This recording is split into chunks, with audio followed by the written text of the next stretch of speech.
Your internet's better. Your signal sounds pretty strong. Huh? Is your internet better? Your signal sounds strong. I just unplugged the main computer and plugged it up to my laptop. Oh,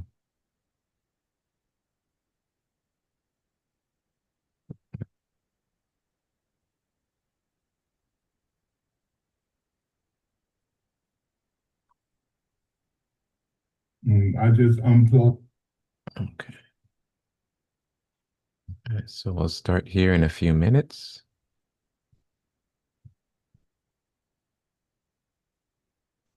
Okay, close that.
right, let's go ahead and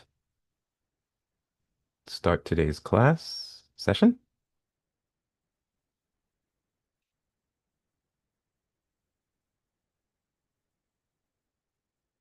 Welcome, everyone. Let's open up with a prayer for spiritual workers, and then we'll move into today's greetings and announcements.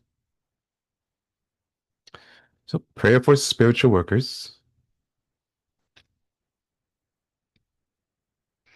Almighty God, I bless all those who, because of their limitations, would smite me.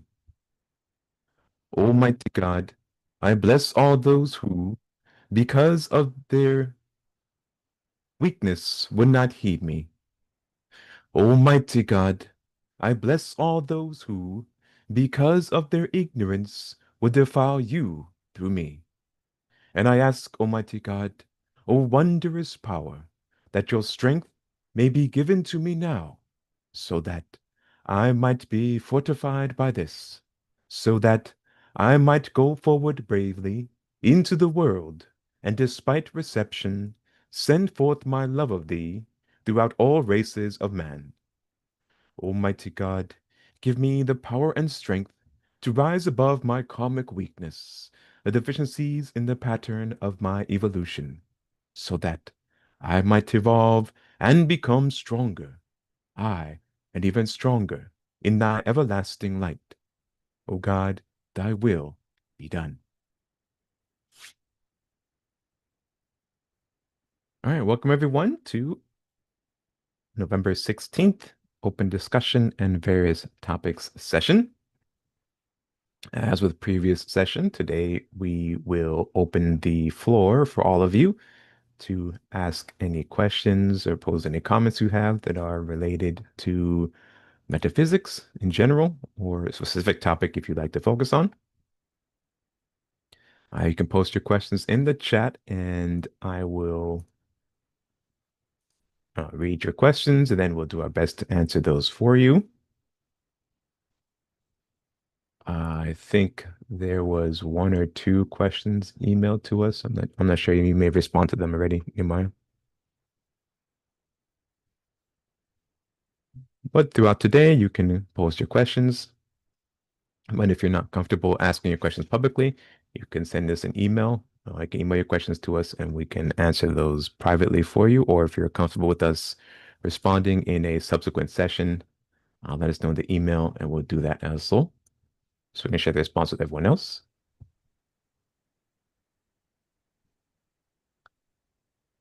And as per usual, we will continue with the RSS series either later this month or next month. We'll pick it up. And we'll also continue maybe next year with the Serpent Power series. With our Florida group, the Data Society, we're continuing our weekly 12 blessing services. You're welcome to join us on Thursdays via Zoom. You can join our MeetUp group and have access to the link there. We also hold commemoration services, and soon we'll start studying selected teachings coming in the future as well.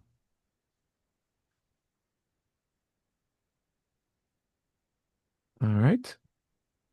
So that's it. All I have for announcements. So we'll now open up the floor for any questions or comments that all of you may have. Let me get the chat window again so I can see it.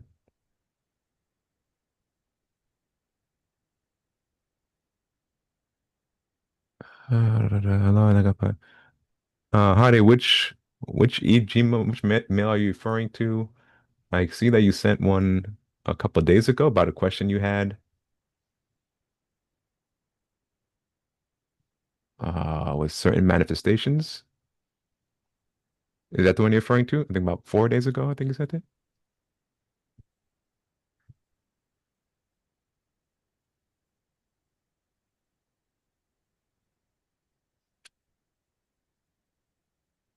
Okay.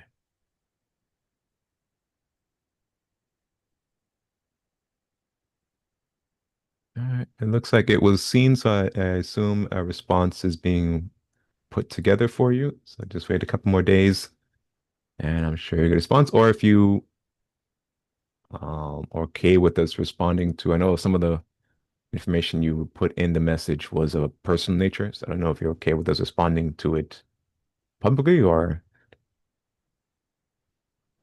not.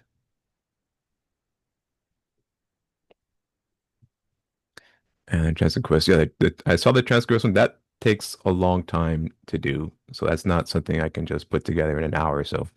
So those, and that has to be in queue behind the other transcripts. So the transcript request is going to take a while to work on. But I did see it.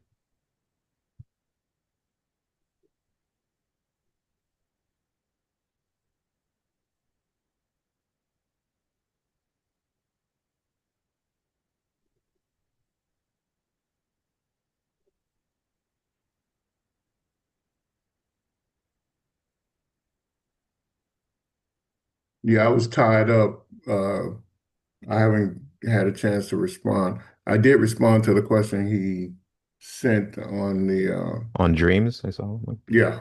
Yeah. Yeah. Did you receive that response, Hardy?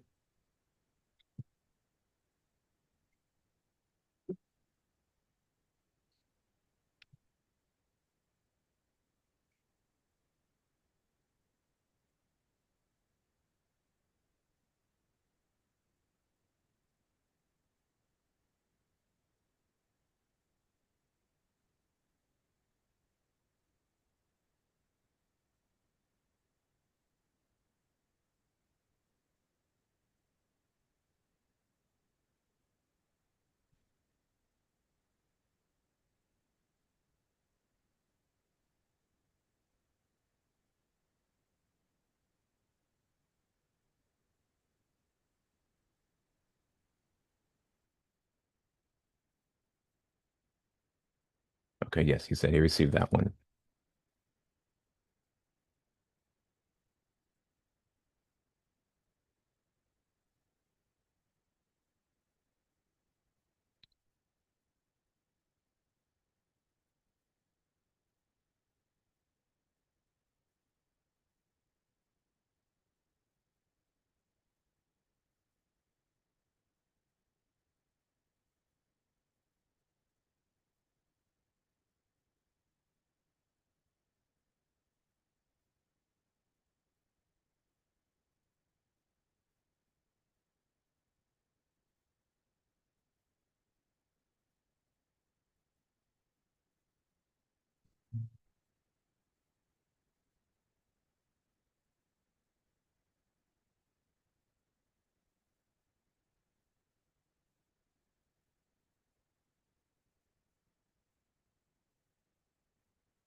Says me no questions. Fine.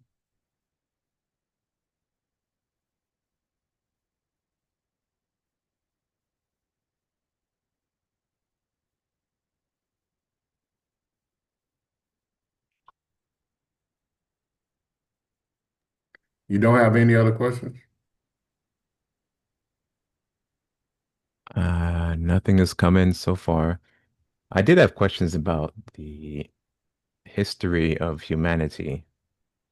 Um, I know you mentioned I don't know if it's the only record, but is it the one of the best records from the Secret Doctrines, Man Blavatsky? Hmm. Are there other um sources about the history of humanity, Other sources about what? about the history of humanity, and There's particular? many sources. There's many, many sources. It's just finding the right ones. Hmm.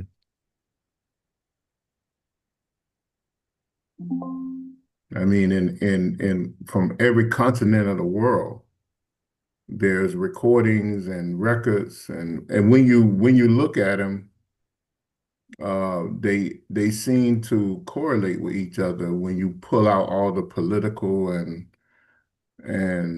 culture and religious dogma out of it. Hmm. They seem to coincide with each other. Just like every religion, uh, every major religion that's still around, it seemed like all of them gave some record of Lemurius and Atlantis. Hmm. It seemed like all of them gave a record of cosmic masters or bodhisattvas or whatever they call them, angels communicating with us from Earth. I mean, from another plane of existence or another planet, and assisting mankind. Seemed like every single one of them. It's just that they told it in different stories, but when you pull everything together, it's apparent that it was the same thing. Hmm. The same way if you look around the world, you find hundreds and hundreds of pyramids, the same type of architectural ancient structures around the world, every continent. Hmm. Yet we are to believe in this day and time that the people of the past was primitive and was not as advanced as we are, but yet we can't build what they built back then. Hmm. It doesn't Hmm. make any sense. It doesn't add up. So, there's many records. It's just that the powers that be have have either destroyed the records or hid the records. And Hmm. we have in history have told us over the last, what, 400, 500, maybe 2,000 years, we know of several uh, great libraries that was destroyed Hmm. in order for the, certain people to stay in power. So the history is there. It's all around us. Hmm. And it's just simple things that we that humanity is aware of but not aware of because it's right there in your face. Hmm. I think the most important thing is to I mean, there's two types of sciences in the world. We call them hard science and soft science, right? So the hard sciences are obvious. It's technically science, engineering, math, and all that other stuff. The Hmm. soft sciences, psychology, history, and whatnot. And so what happens with science, man has enough humility to force himself to admit he doesn't know everything. And then by doing that, then there's always a certain amount of progress. Progress could be made greater, I think, if the humility was greater and if it wasn't based on commerce and making money. But Right. because we tell ourselves we don't know everything, we kind of advance science pretty rapidly, and there's a lot of money behind it. But the problem with it, history requires a baseline, and then it requires us to say we really don't know because we really wasn't there, and then to constantly reevaluate whatever it is that we do know and whatever new information comes. And then the baseline has to be a baseline that accepts that goes beyond 6,000 years, which Yes, yeah. And was then the and they origin of don't, the Bible, you know? And yeah, yeah, they don't want to do that so that's because the of real their problem. position, you know. Because of their power position, they don't want to do that. Yeah. But scientists do it anyway. The real scientists. I'm not talking about the play scientists, the political scientists, the scientists who cater to the power structure. And one of the great one of the great rules, let's call it a great sin, but one of the great sins of science is that in order for science to advance the way it does for the sake of commerce, and this was actually you can actually research this, is that everyone they had to agree to take God out of the equation. And when Right, I say God, I use that term loosely, of course. I'm not thinking about, the small limitation that we place on God and Jesus and heaven and Satan and all that. But the idea of a deity and something much larger had to be taken out for them to advance the way they wanted it to. And if you put that back into the mix, then I think it will be much easier to piece together and kind of bear witness to what I feel is the best baseline, which is the secret, which is Madame Blavatsky, right, the secret doctrine. To me, that's the best baseline because it's the one that ties everything together. right. And like I always say, because I quote the these metaphysical teachers all the time that science is nothing but the study of God's creation. Hmm. God have to be the baseline because only thing you're trying to do is reproduce or find the formula in which all of this came about, you know. But it's very simple when you look at it. It's not really difficult, especially in the existence that we live in. And especially I think the like Dr. George King said that at one time he thought that you could not improve on the ancient teachings, and I see why. I see why he said that because when you look at it, it's very detailed when you begin to study it in depth, you know, and looking at what he said that karma is the greatest yoga, or at least Mars at the six who spoke through him said karma is the greatest yoga. And when you look up the word karma, it means action. But what the first action was when you go back to the teachings, the first action was God speaking the word, or Shiva, or the absolute, wherever you want to call, speaking that word. And that within that word was a configuration of of was a detailed configuration that brought forth movement of Shakti from Shiva. And and when you look at that, after Shakti had four principles, and those principles was an intelligent matrix of how everything would be, and that was karma. That was the framework of karma.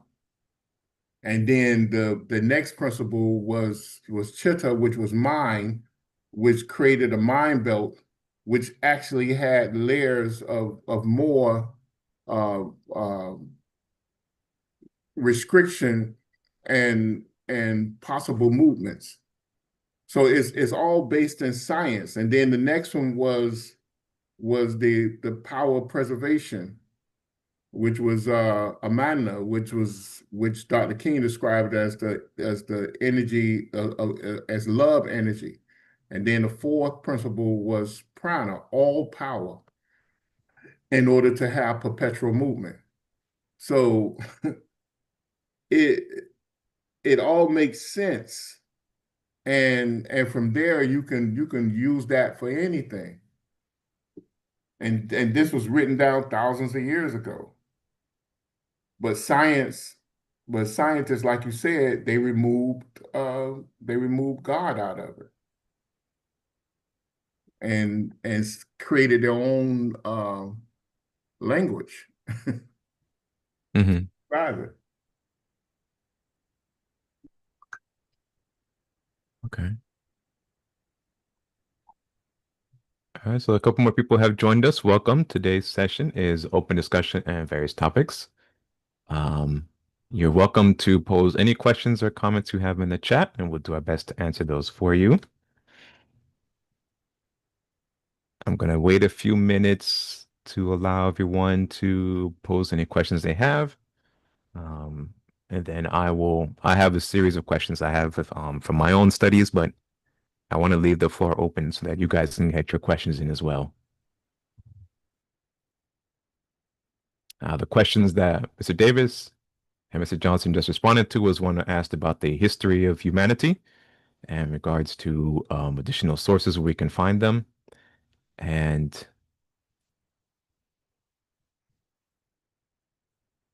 I had asked that because I was curious about both the happenings in the past of humanity, but as well as being able to observe or find a record of the happenings on the other realms that dovetail what we experience on this gross physical realm, but are may not be aware of due to our own limitation.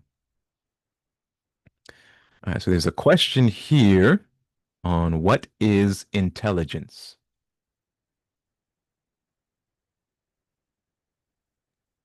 He wants a psychological answer. Intelligence can be defined as the ability of an organism to respond to its environment. Full stop. Correct.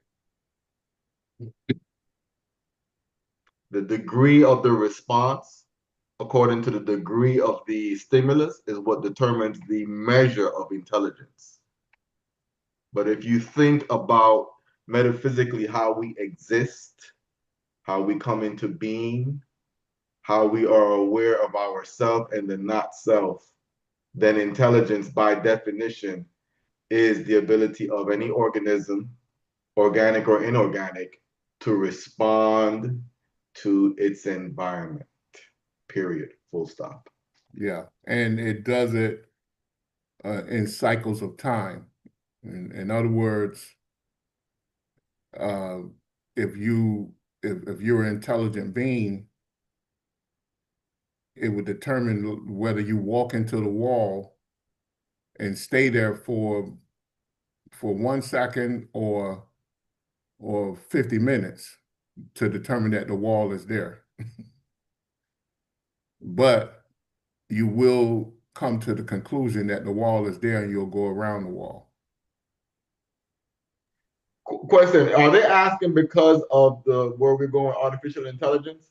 Are they asking? Are they trying to tie that into metaphysics and the role of artificial intelligence and what it will play in a new age world, in a world of metaphysics? Uh, I don't know. You can go ahead and answer that if you want. No, no, I'm just curious if that's the real reason why they're asking what intelligence is. I mean, for example, if I take a piece of iron or metal and I leave it out and I drop it in salt water and leave it there, at some point that metal is going to rust. Well, that metal is by definition is displaying a level of intelligence because it is responding to the salt and the air and the oxygen. The Hmm. oxygen and the salt and the air is actually killing the metal. But that is intelligence by definition because the metal oxide is reacting to the environment of what can be considered an acidic environment, which is salt, water, and oxygen. So I was just curious why they asked a very, very broad question. Yeah, right. Okay, so Now I had a follow-up question to that then. So Mr. Davis, you answered intelligence as an ability or a quality. But I've heard many times the cosmic masters refer to intelligences or as individuals or as beings. Yeah, so for example, what happens is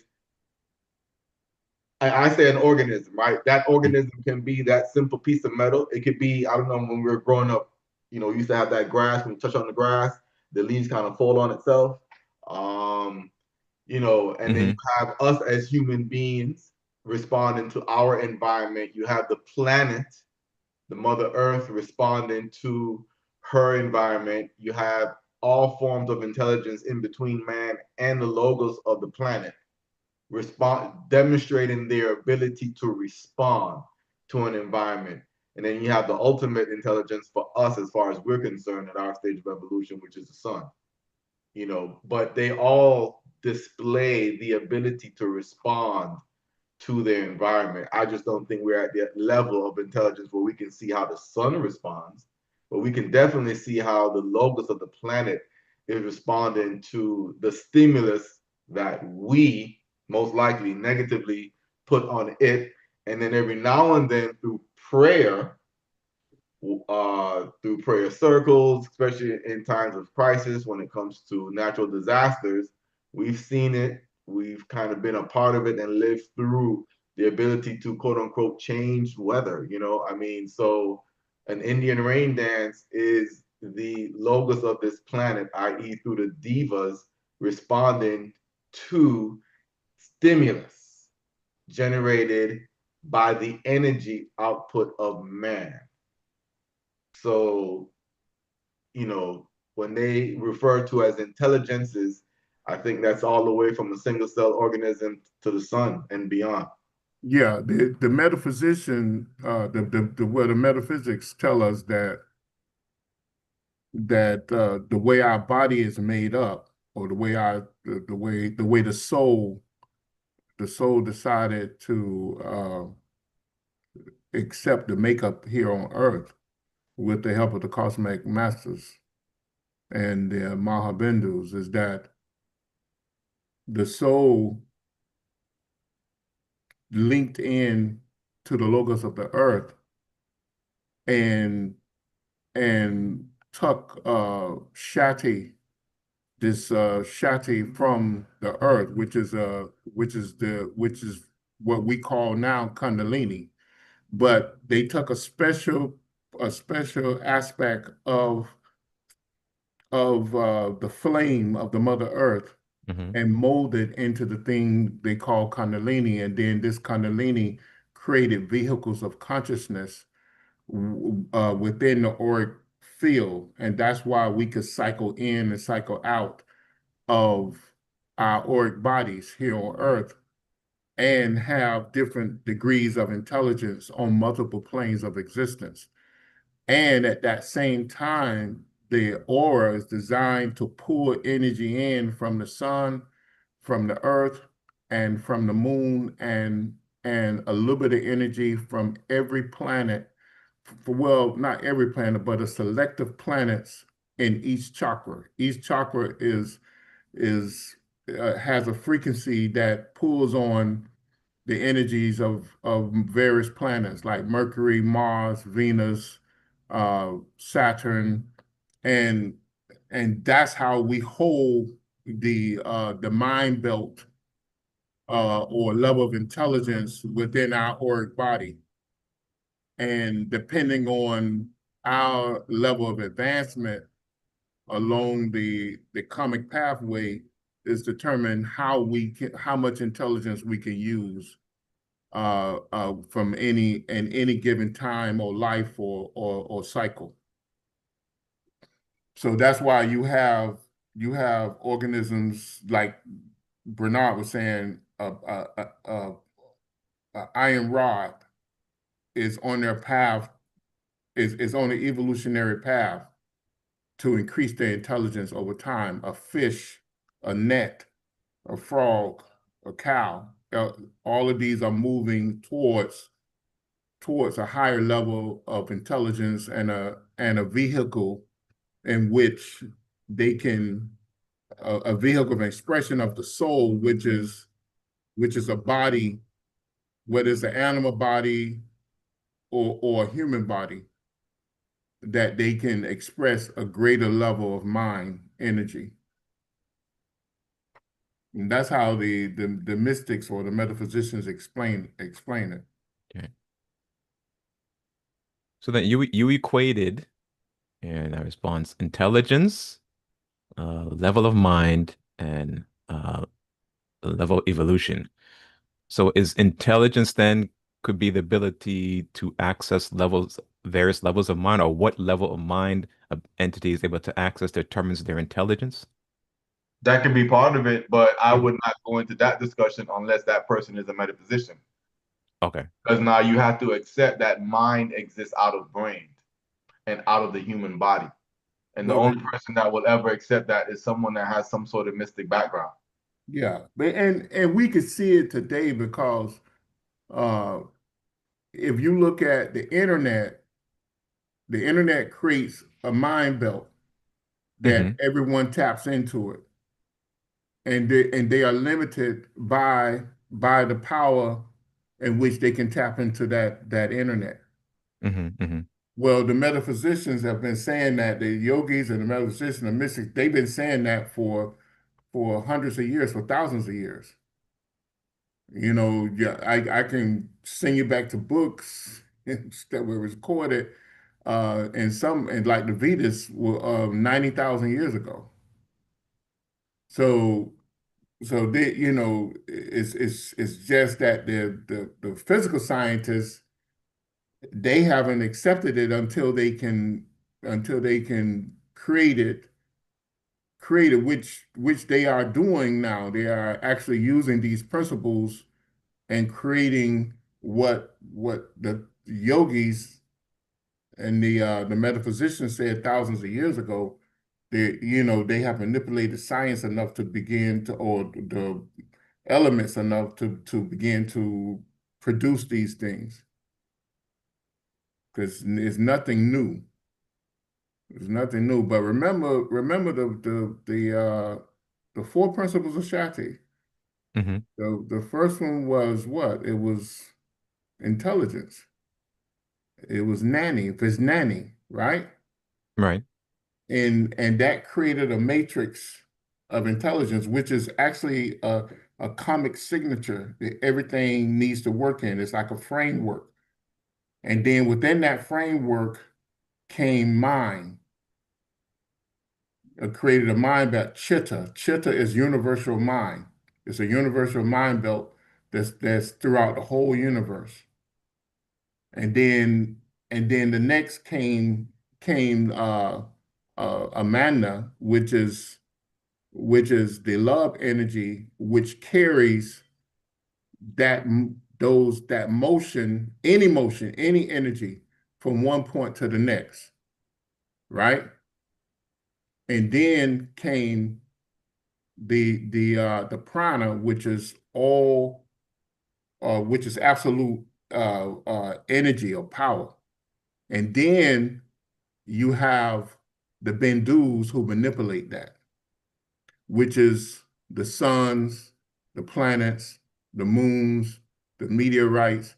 You have you have them that manipulate this, and then when the Shakti come through them, it turns into the five Mahabhutas. It turns into the five major pranas. It turns into the Taba rays and the Taba matter.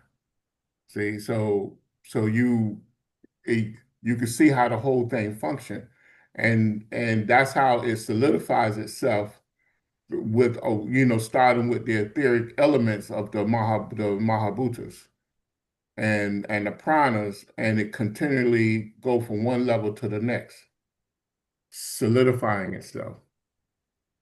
So, but everything is in the mind belt. Everything is Shakti. Everything is just a modification of Shakti in order to circle in and out of mind or intelligence. Okay, so in while using power and using cycles of the law, because love oh, energy creates cycles. It creates the cycles and patterns of the law that you can move through. oh, You so understand? so intelligence is the framework in which all things operate and ability to respond to that. So that's karma. And Yes, all of them is that's karma. right. So All that's what chapters. right action means Yes, is yes, acting within that intelligence. Oh, right. And all things have to circle back to that intelligence.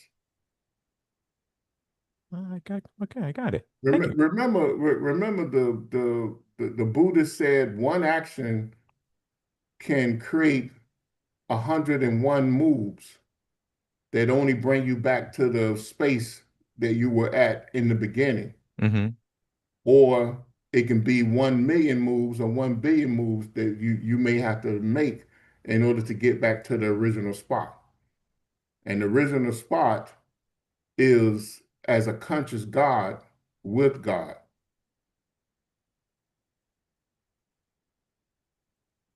So everything moves out and come back in. Okay. And the same thing. Remember, I had the chart that explained sound, how sound comes out of silence, and it must what? Return Go to silence. return back to silence, All right. and that's a law. Let's see if I can find that chart.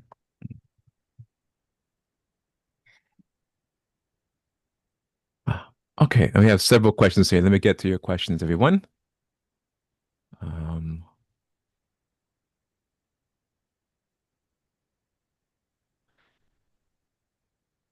do psychedelics put people into negative trance? Yes. Of And he course. says, I asked this because of a so-called mystic channel that praises altered states, but his life is now falling to pieces.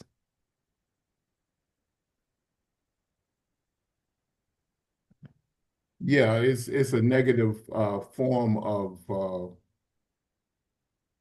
I wouldn't say development, but that's what people try to use. I mean, you have whole religions or monasteries or that that use this, and that's a negative way of doing things. That's totally negative. Don't ever do it. The problem is that some drugs that you take it accelerate the a death state um, on your body, not only on your physical body, but maybe even your astral and your etheric body. And then when you discard your astral body, because the astral body is normally discarded with the physical body, and another astral body is cycled through you. But when you take on the next body to live on the other realms for a time before you can be reborn here, it may it may create all type of illnesses in that body because of the configuration that you have placed there in the aura. You have to go through that karmically in order to not to be ill or affected by those drugs.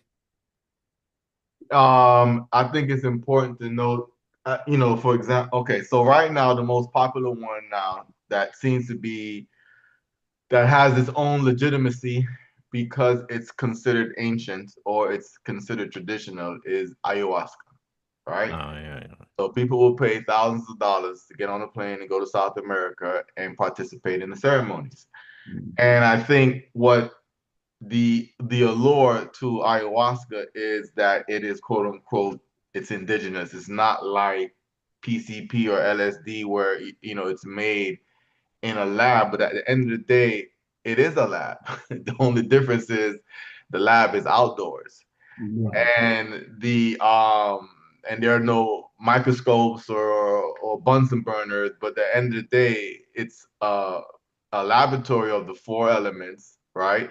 And then what people don't even realize is that the key to the ayahuasca ceremony is is not just the plant and the medicine, it's actually the sound that comes from the drumming that goes with it, and their own and the mantras that they have to pronounce and go through to actually induce the psychosis. But just because it's indigenous and it hasn't changed in 1,000 years doesn't mean it's still good for you. That's right. It's not. And India have a similar plant that they do the same thing. It's not good. All the great yogis or masters that have spoke on this have told us to stay away from it. And once you understand two things, how I won't see it. I hate to use the word easy, but I don't know the word, but how kind of simple and easy true psychic development is, then you'll know if that's what you really, really, really want to do, then there's really no need to do that. Just go ahead and put the deposit down through a little bit of discipline, purify your body a bit and the nadis through sound, pranayama, right thought and action, and it'll be 1,000 times more powerful than what you experience in any herbal ritual. So I think people are fooled into the fact that it is an indigenous practice. Yes, it's been around for a long time, but doesn't make it good. It doesn't make it right.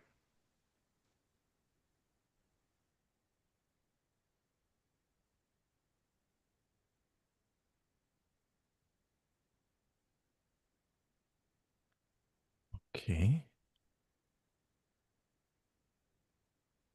Okay, good. So another question's here. It says we are doing Hardy, I'm going to modify your question a little bit. Just I think I want to get closer to what you're asking. It says when doing concentrative practices, any external movement disturbs us and directs our attention away from the object of focus to the other things. What is really happening internally when we get distracted?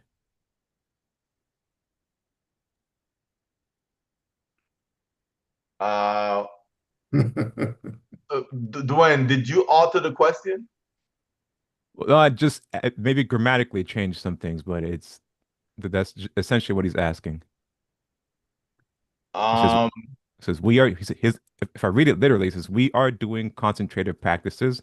Any external environment disturb us and direct our attention from object of focus to others, thing, what really happens internally when we get distracted.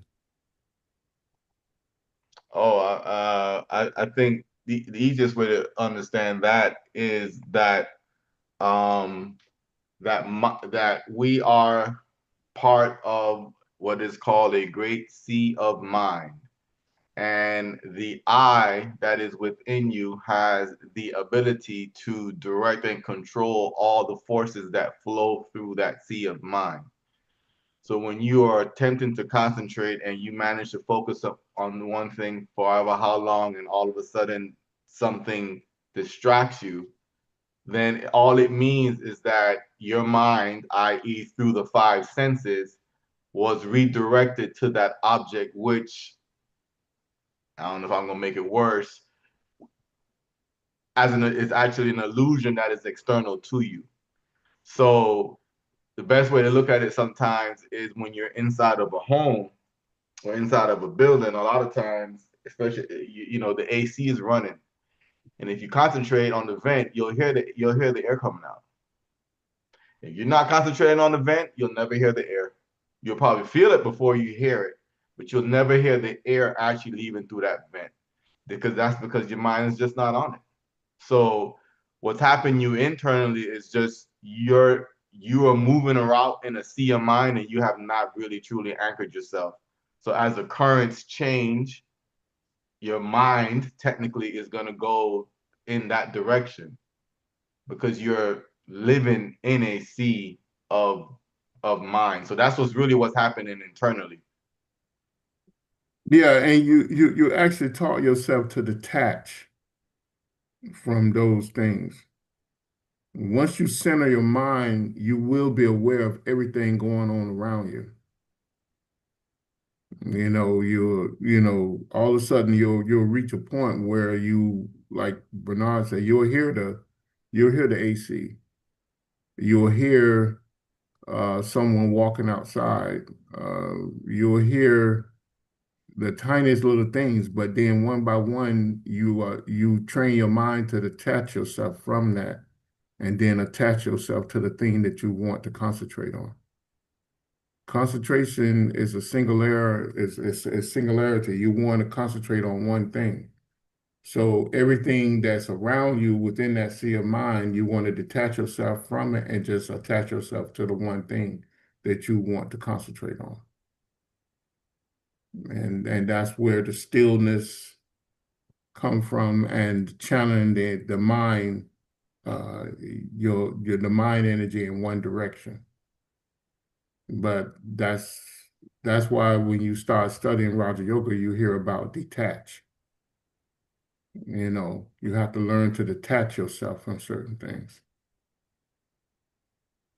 So one by one of the five senses, you detach yourself. That's where you reach the level of pratyahara, where you pull your senses into the body or into the aura, and so there's not external anymore.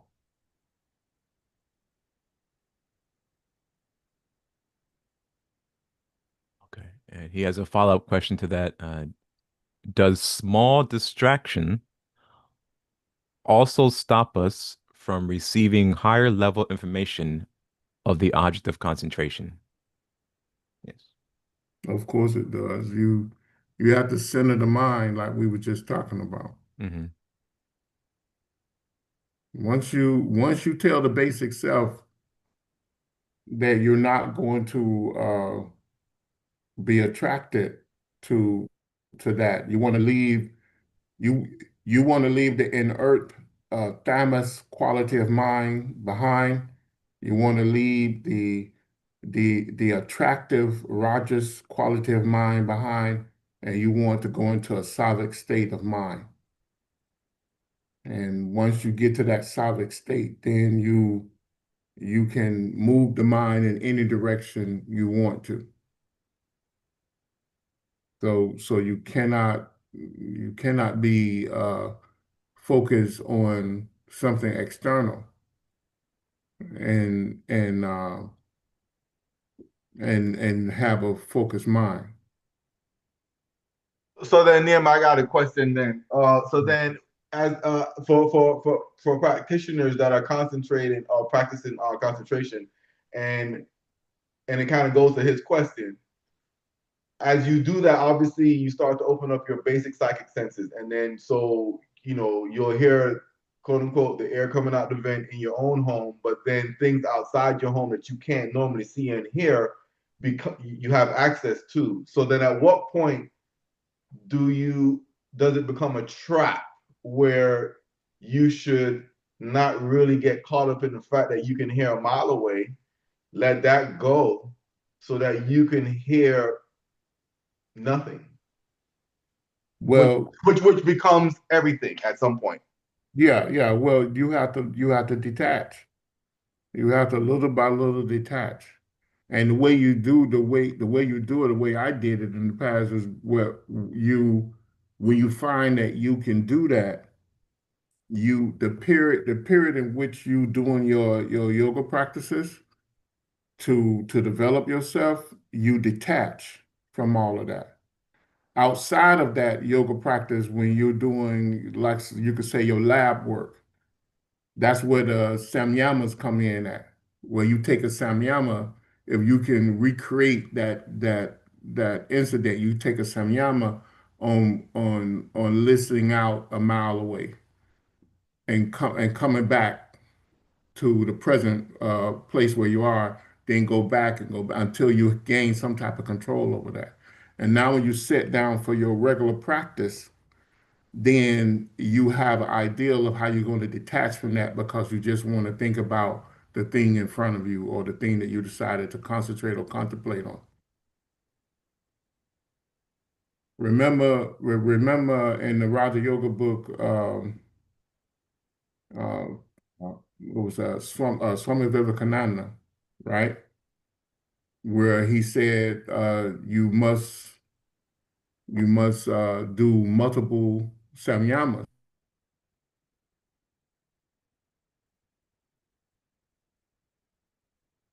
I mean, it's actually an interesting question because I think the question, Wait, I guess the answer varies depending on the stage of the, the the stage at which they're able to concentrate. Because I guess if you're an early practitioner in deconcentration, And that's what he meant by that.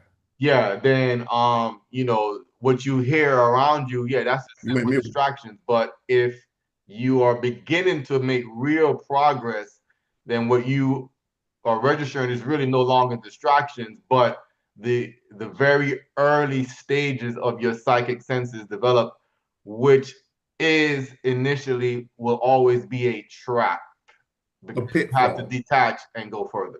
It's a pitfall. Okay. It's a pitfall. That's what they call the pitfalls because you can get caught up into it, and then the next thing you know, you got a crystal ball in front of you, and you got a sign up on the door, and you telling everybody to come on in, But you get wrapped into all of that, and then you stay where you're going to stay for many years or many lifetimes. But yes, but you have to if your goal is to go into contemplation and eventually meditation, then you have to control those things because psychic ability to see, hear, taste things outside of your body without using your sense organs, your physical sense organs, is a level of contemplation and is a high level of concentration and contemplation. And that's when you need to develop your that's a form of samyama, and you do all the tests of the samyama in your environment so that you can learn how to control those things because a lot of times it's outside forces that's prompting you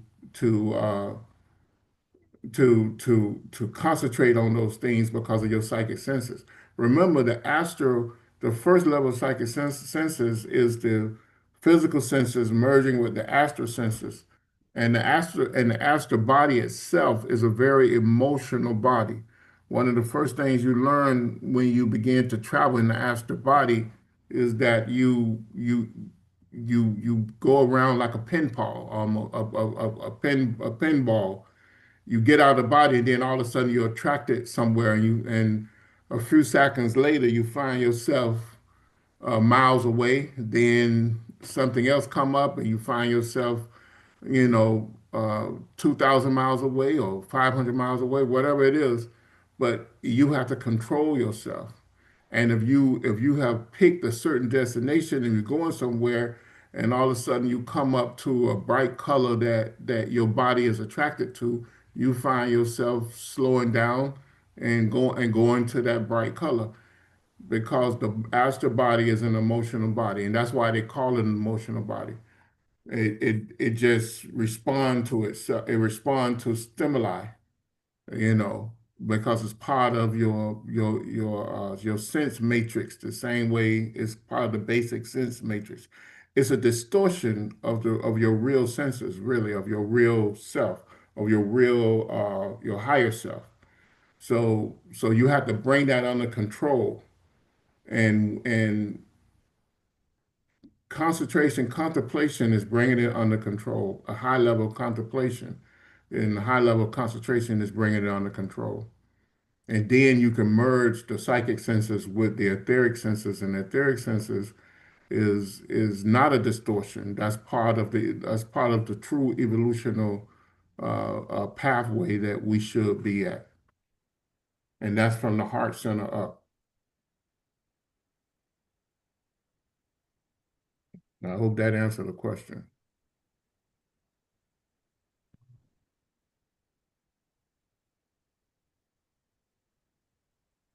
Okay, so that actually takes us in directly into some of the questions I had asked, I wanted to ask from a text I've been studying. And so, with this second hour of today's session, I'll go ahead and pose some of those questions. I also wanted to read some excerpts, which should be okay for everyone. But as well, if you have any additional questions, feel free to post them. Feel free to post them in the chat, and we'll go ahead and ask those and get those answered.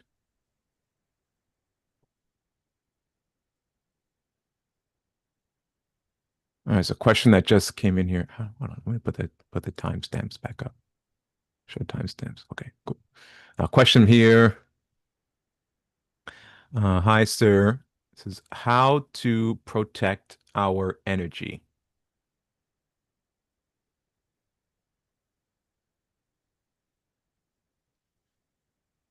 When is that your question? No, that's a question in the chat. Which energy, the auric body or the there's Uh, energies? JKR, could you expand on which energy you're referring to?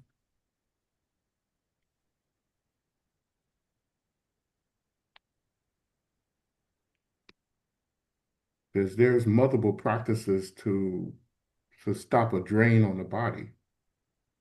There's multiple practices for that. And then there are shields that you could place around the body as well.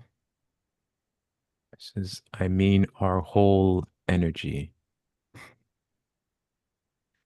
Yeah, there's multiple practices that you can do. I would Hold on, but ask him in what context though.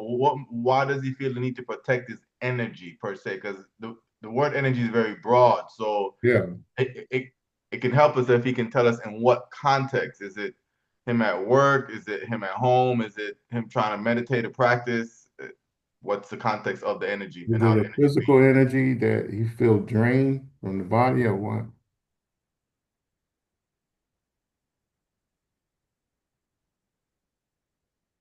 Okay.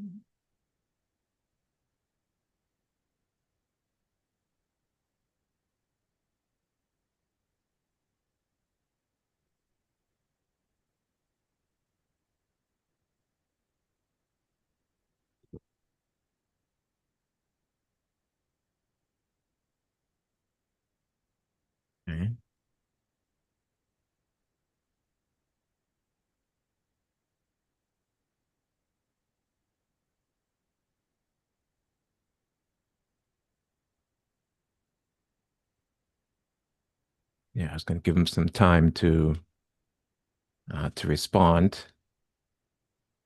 And I've been reading the if I oh he says okay, so he says if I talk to someone, I feel like my energy. Okay, I'm gonna modify the question a bit because when I talk with someone, sometimes I feel like my energy is being drained. Is it the same people? The same person, yes. Not everyone, but some people.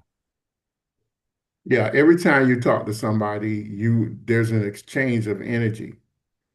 And if you close to someone, even if you're not close to them, your aura links to that person.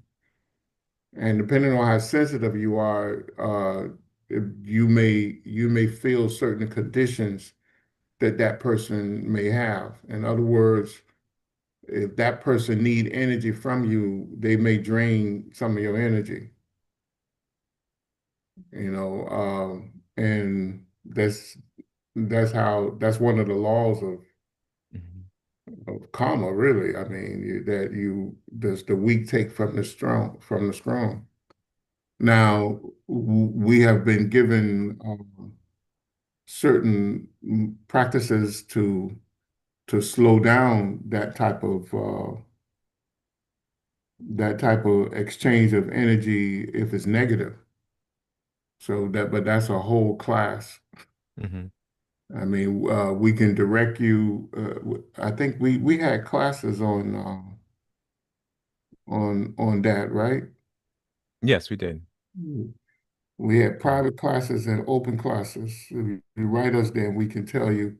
But one of the ways immediately that you could do when someone's talking to you and you feel like your energy is being drained is immediately place your left hand over the solar plexus center, which is the navel, and your right hand over the left as you talk to them. And it'll slow down the drain of energy that they're making, that they're pulling on you. That's a mudra that you could use to protect the body from giving up too much energy. Also, too, if it's a student teacher relationship, then that's going to be natural too. So the person doesn't even have to be sick. It could just be you in a teaching or mentor capacity. Right. Right. That's true too. But with that, what you want to do is you want to place a violet flame around yourself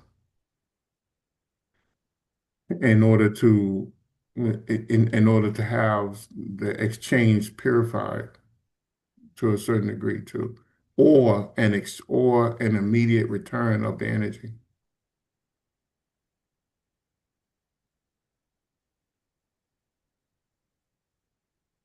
I hope that helped them. If they write us, then I can direct some other practices that they can use. Right. Okay, so another question here. Um, he wrote, "What is being sensitive mean?" The yogis say that real consciousness is feelings. Okay, so without feelings, uh, you're not conscious. That's why a robot or AI, until they develop to a certain degree, will not be a sentient being because they lack feelings. So being sensitive is being able to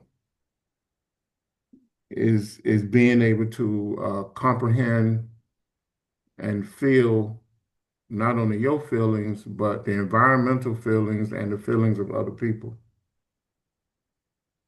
Yeah, but I think you should make I don't know without taking us off on another class by itself, but just to clarify the difference between that and what typically is prescribed in metaphysical teachings, which is when you practice withdrawal and detachment.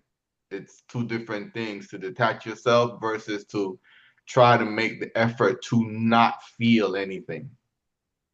Yeah, but yeah, I understand what you're saying. Detachment is you detach yourself from negative type um, activities or activities that will weigh you down. If and the only way you know to detach yourself if you came to the understanding of how it's affecting you, and you have reached that level that you can muscle up action behind those feelings or that understanding. So, but that doesn't mean that you're insensitive to the world, to other people around you. But we must learn detachment because that's the only way we can leave these realms of distortion. We live in the realms of distortion. Our physical body, our astral body, is all a distortion to this earth and to our present existence. So we have to raise up to an etheric level of existence in order to have clear uh, understanding and be able to actually have real sensibility to to the planet and to everything around us. So I know it's kind of hard to understand sometimes, but it makes sense as you study and move forward.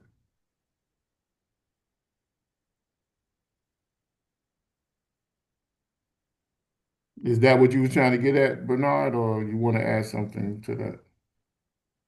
Yeah, because I just don't want people thinking we should go around and be like Data on Star Trek.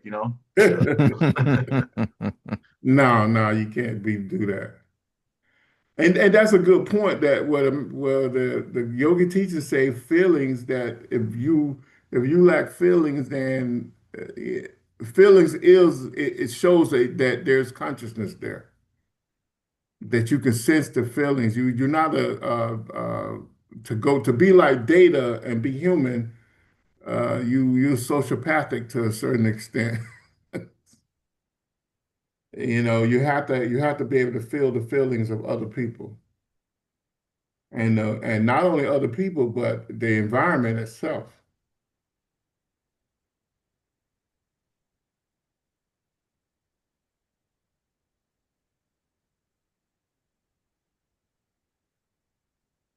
Okay.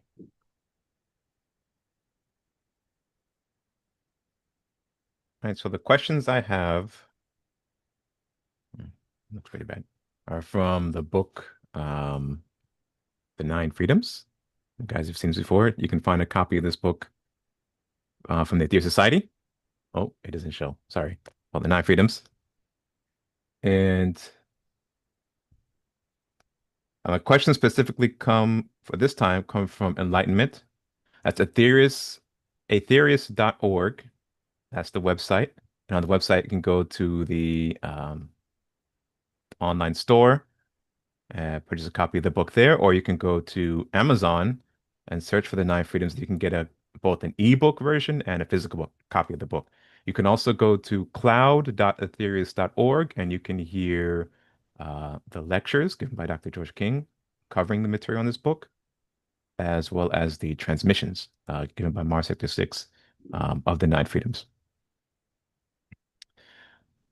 So in the fourth freedom, enlightenment, Bravely Love Service, enlightenment, um, Master Mars Sector 6 says, psychic man can so control his subtle universal life forces that he can bring about strict mental control. By so doing, he is capable of concentration. And then from that, Dr. George King gives his explanation. But in that statement, I thought it was interesting that Mars Sector 6 would say his subtle universal life forces and not the subtle universal life forces. Uh, so when in saying his subtle universal life forces, is he talking about manas in that when the subtle universal life forces become under the influence of man, he or a psychic man is able to control them to such a level that he's able of concentration.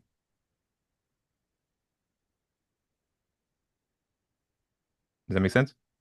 Yeah.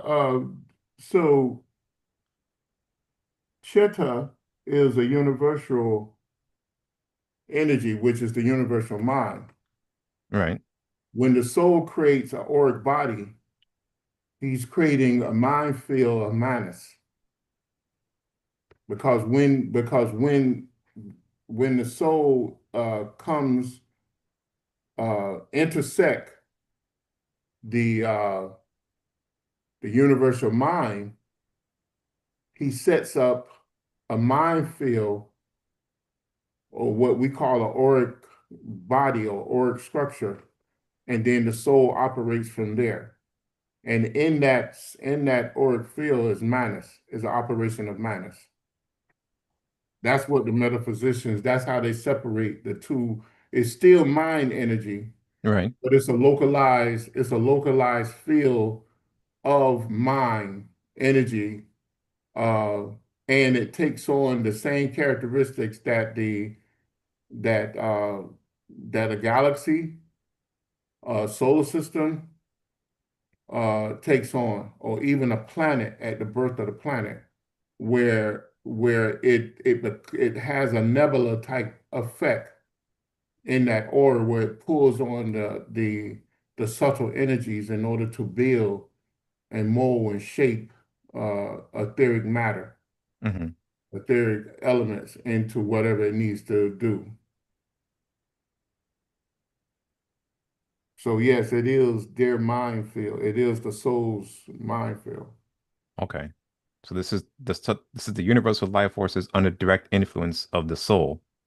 Yes, And psychic man, as opposed to just average man, psychic man, a higher level man, is able to strictly control that universal life force under the control of the soul. right, His subtle universal life force. Okay. right.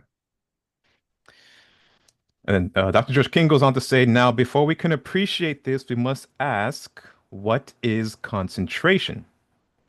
Concentration is the result of controlled thought, directed towards a predetermined end. If we sit down with the idea of concentrating on the words of this text, we should concentrate on them to the exclusion of all else. If, while studying, we sudden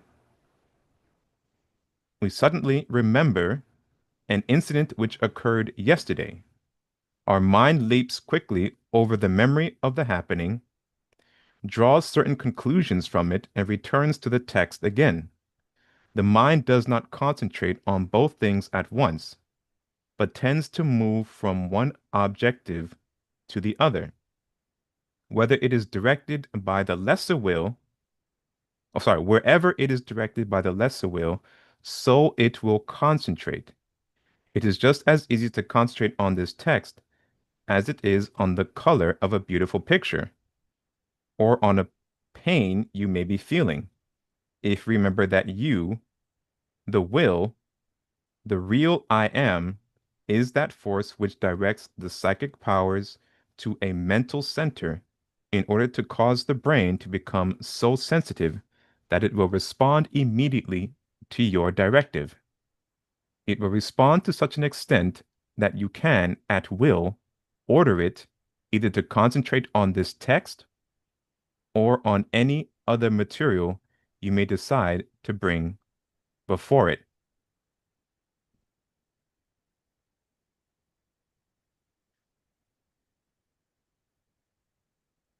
And so a lot was touched on in this. Um, Now, earlier we had talked about intelligence and saying it is the ability, Bernard defined it as the ability to respond to one's environment. And then we also looked at his intelligence as um, a matrix that mind operates and all thing operates within.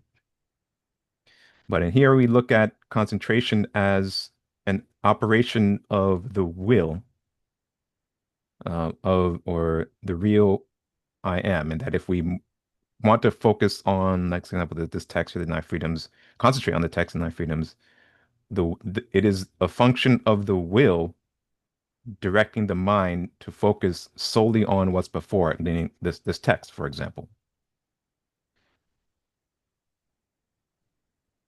So the lesser will that he refers to is if we lose concentration, or say if we're reading the text and we're focusing on the text, and then we have a backache or something, and then my mind jumps to the backache, and then but then tries to jump back to the text. Is that a function of, say, the lower self pulling your mind away from the text because the lower self realizes it's threatened by the material that you're trying to concentrate on, like, for example, the nine freedoms? Yeah, that's what Yes. that is. Remember when I stated earlier, uh, sometimes I use words. because of prior knowledge and training or whatever. But remember I said earlier that the inert thymus quality of mind Mm-hmm. uh, that you're trying to escape, that's your basic self. That's that will that keeps you anchored in what the yogis call the samsara, uh, the wheel of rebirth. You know, it makes your mind basic, so you cannot elevate your mind. And then the rajas is makes attract you to the things on the physical and astral realms. It makes everything looks glamorous, so that you can constantly move from one thing to the next like a restless animal and not really focus on improving things or improving or tapping into your the real power of you. Yeah, but I want to there was a lot in that statement that he read. So Yeah, it was. it's interesting because that was the original question that I don't know who was it asked at first about concentration. Right. Mm-hmm. But the flip side of that too is when he states that you're reading the text, he gives the example of the nine freedom being the text that you're trying to read, and your mind jumps to something from the previous day. Now, what happens is if you are really concentrating and you are reading, and I guess this is where you just got to be honest with yourself. At some point in your concentration will come contemplation as you're reading. You will start to pull on the information that is not written Right. and the information that is only available to you through concentration and contemplation. And if your mind has to start to, I don't know what word to use, but if your mind has to, let's just use the word bounce around, right? Sometimes your mind is actually finding relevance of what you're reading. So now your mind is expanding on the true nature of the text because it doesn't matter how many books you read, there's really only one book because there's only really one word. It's the AUM, and all things are contained in that. And Mm-hmm. everything that exists is just an extrapolation of that to one degree or the other, right? So at some point when you're reading, you have aha moments. Your aha moments come through concentration and contemplation. That's not your lower self. That's your higher self seeing what is not really that is not written, that will never be written. So yeah, if your back starts to hurt and that girl you've been trying to get for a long time starts to call and your favorite you remind yourself that your favorite TV show is on. Okay, yeah, that's your lower self. But if you're starting to see beyond the text, then that's just your mind growing or expanding or becoming part of what that book is supposed to really be all about.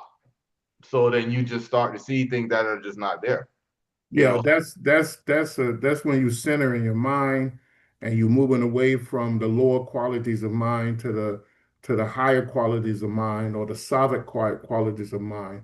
And that allows the higher self to speak to you and to direct you back on the path. And Dr. King talks about that later on, and I think either in that chapter or even on in the um, in the uh, in the lectures he gives. Mm-hmm.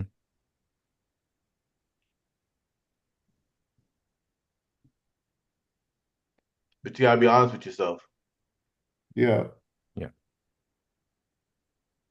And another line here, the mind does not concentrate on both things at once, but tends to move from one objective to the other.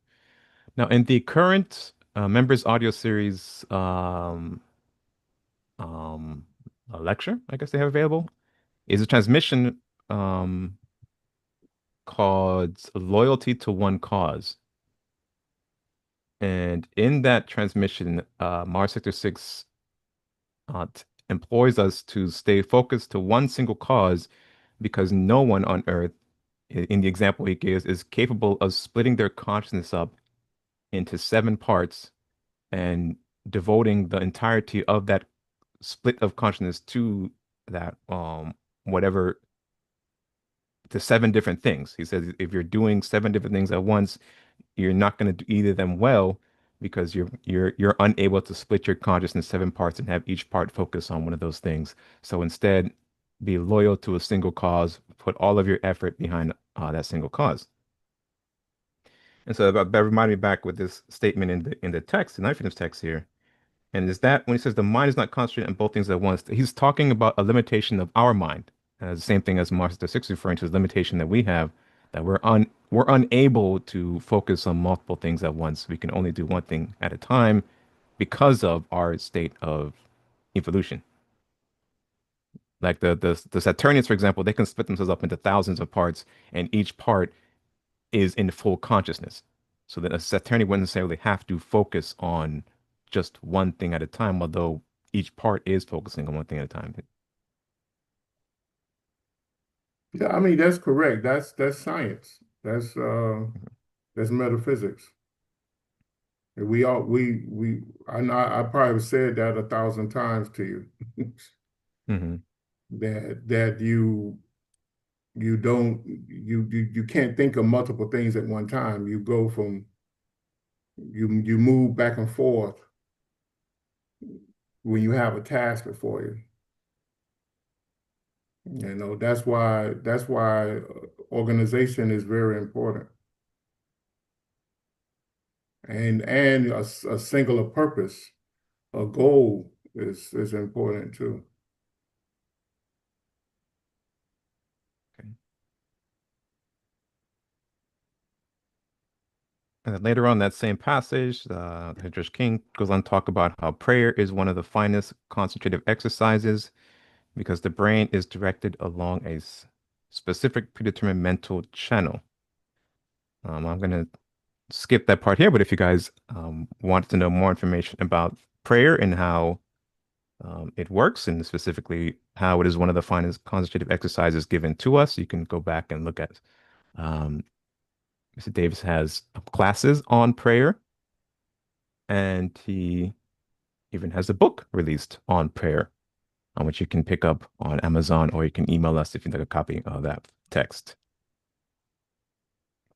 So the next statement that Mars Sector 6 says right after that one is he can, at this stage, so enhance his concentrative abilities that he is capable of contemplation with open-minded diligence, which will bring about even greater awareness, a greater understanding, and which will begin to open the door of enlightenment.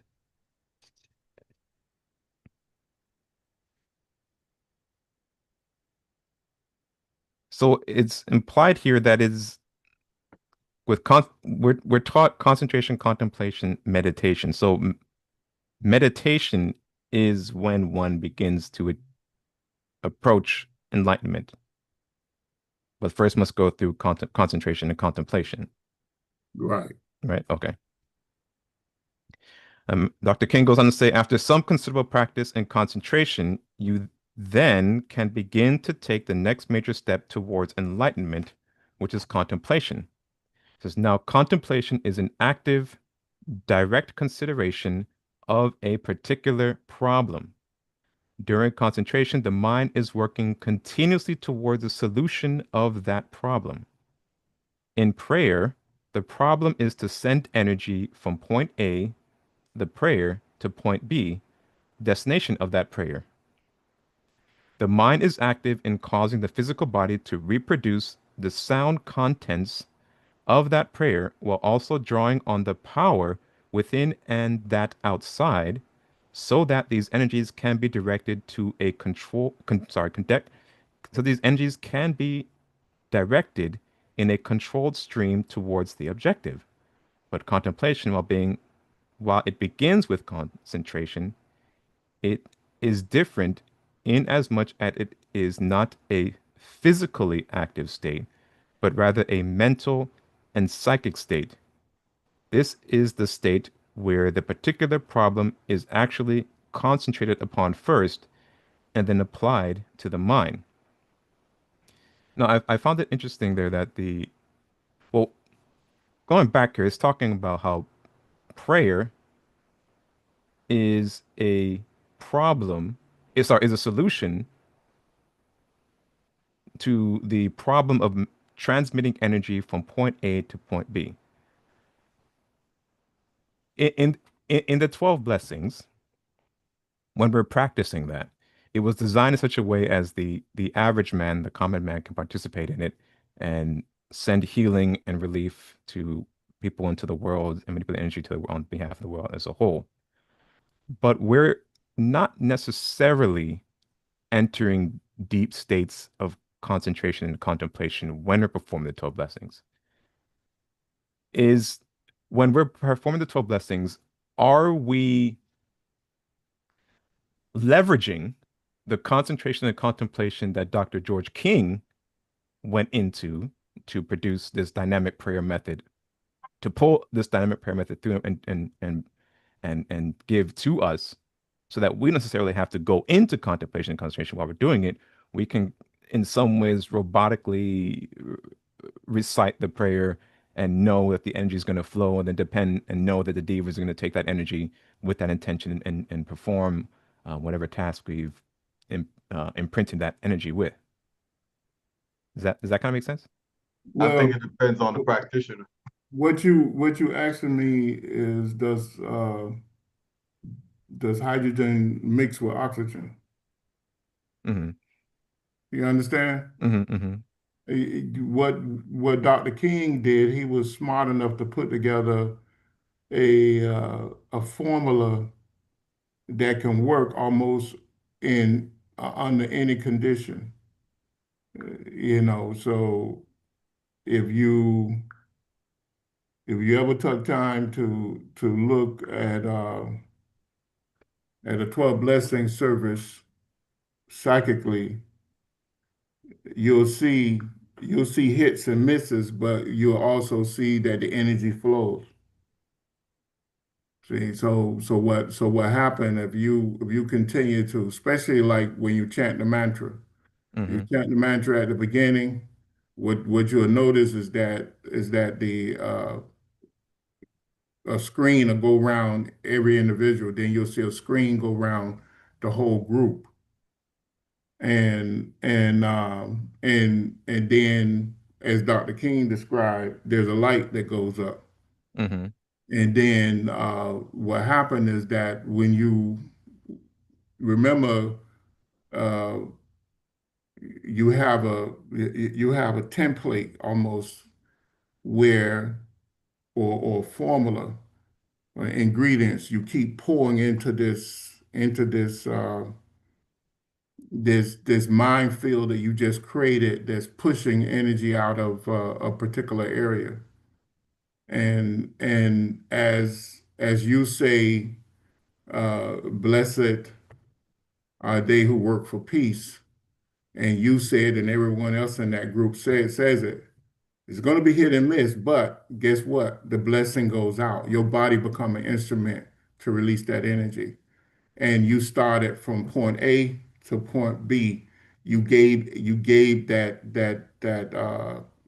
energy purpose and direction in the sense that you was thinking it mentally, you brought it on the physical plane, right?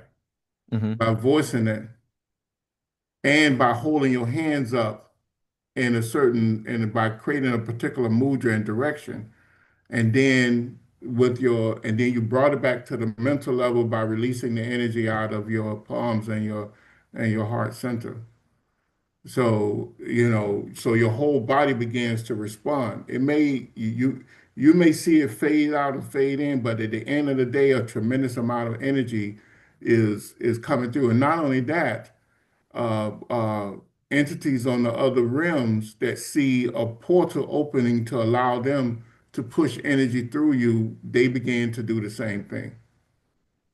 And it's actually I told you it's a tantric ritual. The Mm-hmm. 12 blessing, I know they don't like to use those things, but that's Mm-hmm. what it Mm-hmm. is. Because what it is it's a formula or ingredients to open this portal of to release energy under the laws of karma. And that's why it works. So when you say it's hit or miss, do you mean that you can see uh, breaks in the concentration and also breaks in the flow of energy? Yeah, like if you have five, six, seven, eight, nine people there, or 20 people there, you're going to see some people not respond, and you're going to see the energy not go through them to every blessing, or it may ticker off of them. But you may have 3 to 5 people who hit it, who made it happen. See, Interesting. so that's and another thing what and which I do too. The negative that when that person don't respond and the negative energy is released. Uh, should I say that? Well, you have Well, certain instruments you as in the the leader, yeah, if you're leading the 12 blessings and you see that, do you have responsibility to stop that yeah, but energy? you could use devices to collect Okay. that energy, to collect that negative or bounce it off or purify it. So you put that in the room where you're doing the blessing. Okay. But in most cases it works. I mean you witness it work over and over and over and over. Hmm. I know in my time we did miraculous healing for people, using the 12 blessing. We changed weather conditions using the 12 blessing because it's a formula that follow the laws of karma. And when you concentrate that into 15 minutes or 30 minutes or 40 minutes, it's very powerful. And almost every uh, person that call themselves a well-known or psychic or whatever who have came to my groups, the first thing they do, they stun because of what they seen. Hmm. They're absolutely stunned because they see the tremendous vortex open up, and then also they probably see the divas or the what they call the angels or the people on the other side that was looking for a way to send energy out to the world, and they begin to use the people there as an instrument to send the energy through. Yeah, but Nehemiah, I think there's a part of his question that he wanted to ask about to what degree of concentration and contemplation is involved in the 12 blessings. I just thought that just all depends on the users. If you have five really advanced people, their 12 blessings will look drastically different from quote unquote, I hate to use the word average, because That's true, but still in all, the the way to do it, the way to keep people focused and to ask people to be serious about what they're doing is to keep the process moving. Um, um, You mean going from blessing to blessing as opposed to stopping, waiting everybody to regain yeah, concentration? yeah, Okay. yeah. So one what was this? I can't remember. It was in the 80s. It was in this, was it 80s? It was the early 80s or whatever. Anyway, Dr. King came into the room, and I had came to the society right after he had did this. And he came in there and he seen them practicing. And he went tossing them around and telling them do this and don't, don't drop, don't have all these gaps. Hmm. And by doing that, they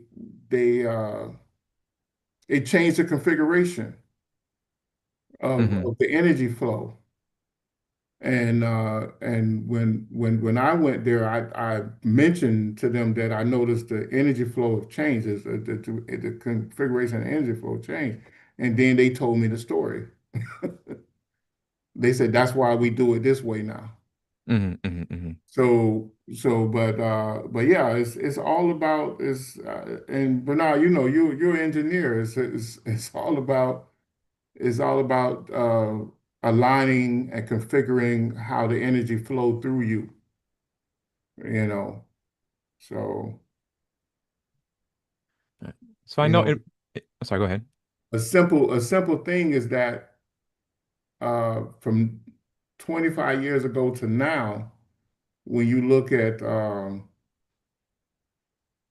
solar panels, they changed the configuration of the glass, of how the molecules came together in the glass Hmm. to collect that energy and push that energy out. And essentially with prayer, with the 12 blessings, with mantra, with prayer power, that's what we're being taught to do.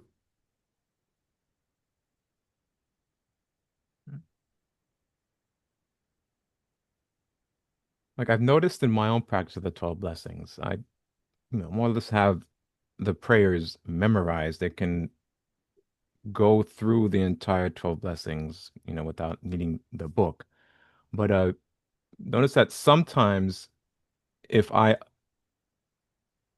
allow myself to just recite the prayer kind of um, mechanically, eh, my mind would still jump off to something else, be distracted by something, come back, and I realize I may have finished up one blessing and moved into the next one, and I'm like, "Whoa, which blessing am I on?" Because I that break in concentration made me lose my place, but I guess my body is still mechanically going through the blessings because I've just memorized it and practiced it so much. So psychically, when you're looking at that, is that also kind of like a hit and miss, like you were saying, like a break in the energy flow, even though my mind is somewhere else, or my concentration is somewhere else, but the body is still going mechanically through the blessing and even moving on to further blessings. Sometimes, and then sometimes it is, and sometimes it's not. Hmm. Because if you have attuned your body to produce a particular energy or emotions when certain words are mentioned, then your body become a vessel to allow that energy to flow out, Hmm. responding to the words. Remember, it's tone, it's words, is the power behind those words, the intention behind those words. Hmm. Because when you get into prayer and the 12 blessing, I'm sure both of y'all can attest to this. Uh, you you feel your consciousness about 6 feet above the head, Yes, yes, I felt that. Yeah. right? Yes, yeah. Bernard, you feel that too, right? Yeah, but I have a different response to that to his question though. Go ahead, go ahead, go ahead. No, I think what he was hitting at is right in terms of that hit and miss because it doesn't matter why your mind skips. So, for example, if you read the book, sometimes holding the book and reading the book might make it easier for you versus when you memorize it. Because if you memorize it now, you're kind of on remote control. So sometimes if you're in remote control, then you don't have the interference of the conscious mind. It's just really the superconscious and the subconscious working together because the subconscious has to do the intonation, it has to breathe, etc, but your superconscious mind is the one that's directing the energy. And you've removed the man in the middle, which is your conscious mind that always messes things up. So in Hmm. that case, you might the fact that you kind of zoned out, you might have increased the power of your prayer for that moment that your mind wasn't interfering. It's the same reason why we have painkillers. You know, people think your body doesn't heal with a painkiller. It's the actual opposite. When you have a painkiller, it actually accelerates the healing because you remove the mind from interfering with the subconscious process of healing. As Hmm. long as your mind goes to that part of the body that's in pain, you stop healing until you can consciously heal yourself. So it just like you said, it depends. Like sometimes it's hit or miss, but what you describe for yourself could be a hit or miss, or it could be an increase or projection of power. Just Yeah, I mean we saying the same thing. Yeah, Hmm. yeah. So that's why I said maybe it is, maybe it's not. because that's the thing that you know, I felt like in doing the 12 blessings and when I wanted to create energy flow in a certain direction, uh, I was outside of the body most of the whole time I was doing the 12 blessings. Yeah, but Nehemiah, you told me that the more powerful, the more you're removed from your body, the more powerful the projection. Yeah, yeah. Hmm. So you can and then it's also the when you gain control over your astral body or your etheric body, your astral body and the lower etheric bodies, and you can project and and materialize. You can do instant healing like that too, or you step outside of your body and push the energy into your body in order to do uh, instantaneous healing if it's comically uh, right at that time.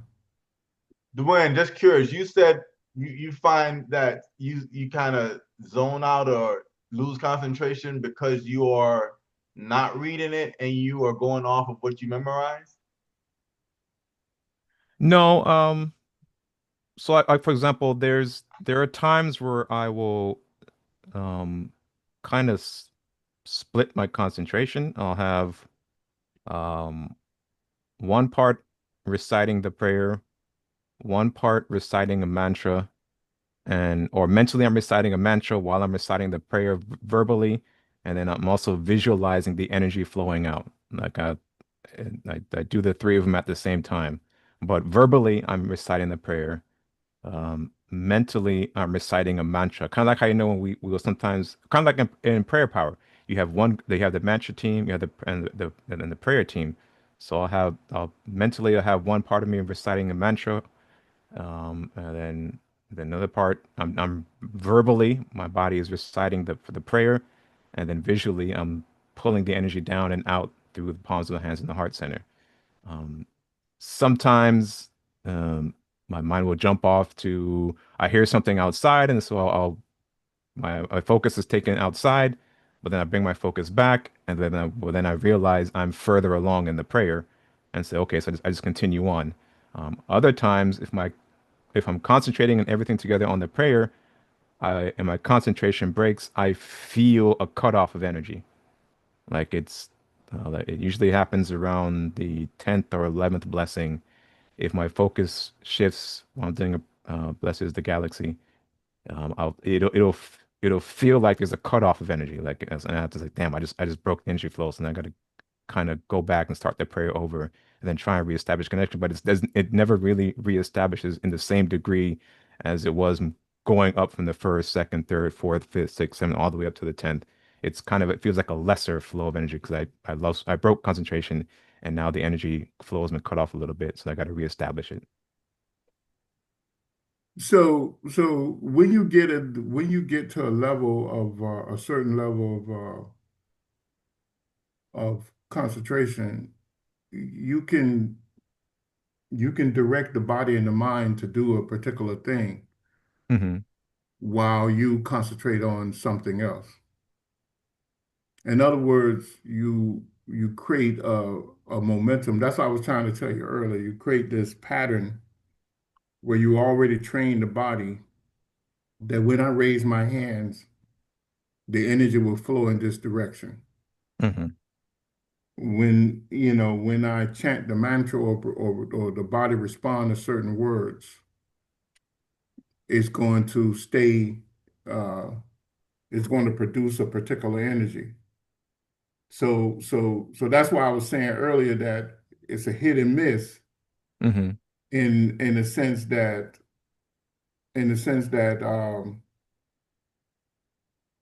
if you thinking if you have removed yourself to do something negatively, then you're gonna mess you may mess with the flow of the energy Right. because it's intention. But if you have a pause, but you have sacrificed your body to allow the energy to flow through, then the energy is going to flow, and because you have detached your consciousness to a certain degree to have a greater flow of energy to flow through your body. And it's all about remember, go back to the formula Dr. King gave us about sacrifice when he was talking about prayer. Hmm. In fact, I created a diagram to show you that. Yeah, I know what you're talking about.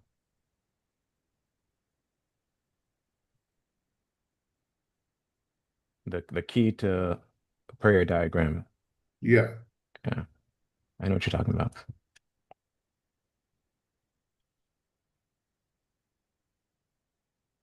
Uh, okay, again, everyone, with these last few minutes, this is an open discussion. I know I've taken over the second hour, but if you do have any questions or comments, do feel free to post them in the chat.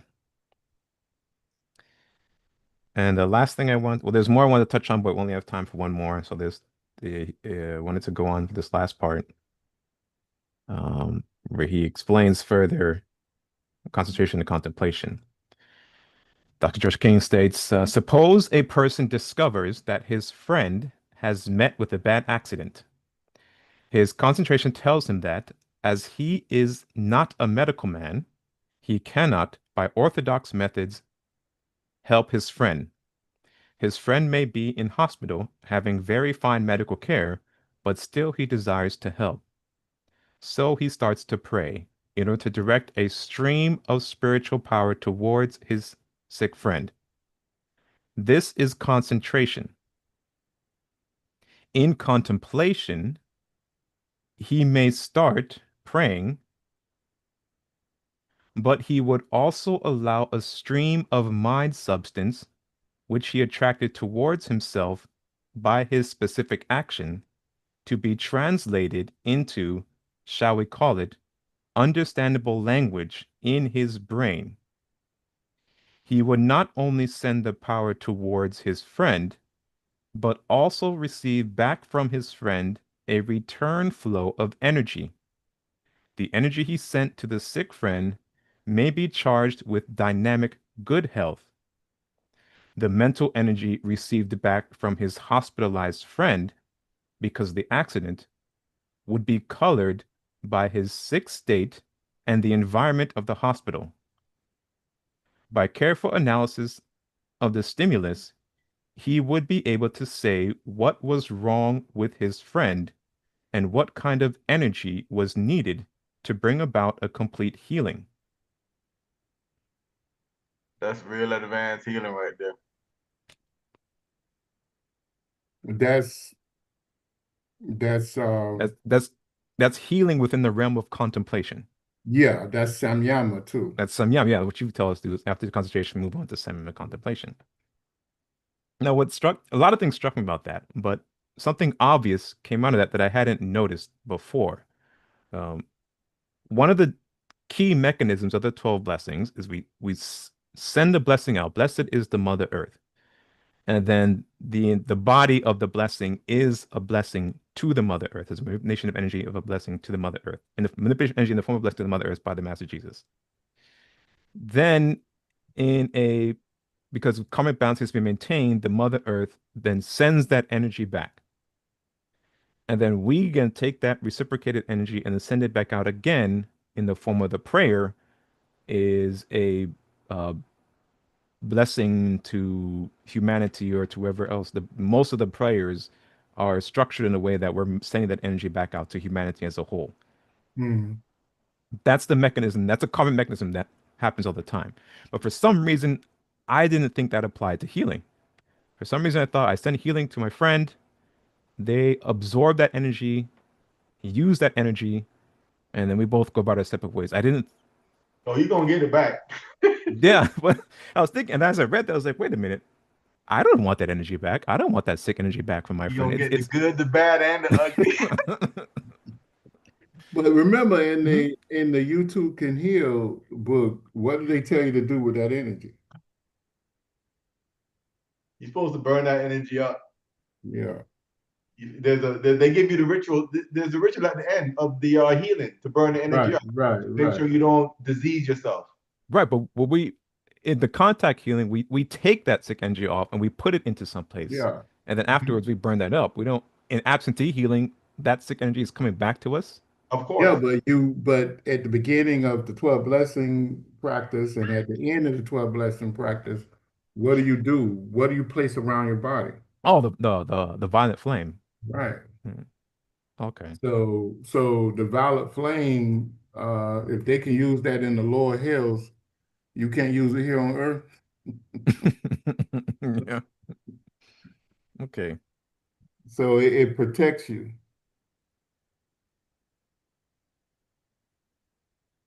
So then in this example then in a contemplative state, I send healing to someone and because of the balance, there has to be a balance, current balance, that energy comes back to me. I then assess that energy is and then determine, okay, maybe they need more of a mental type healing or psychical type healing.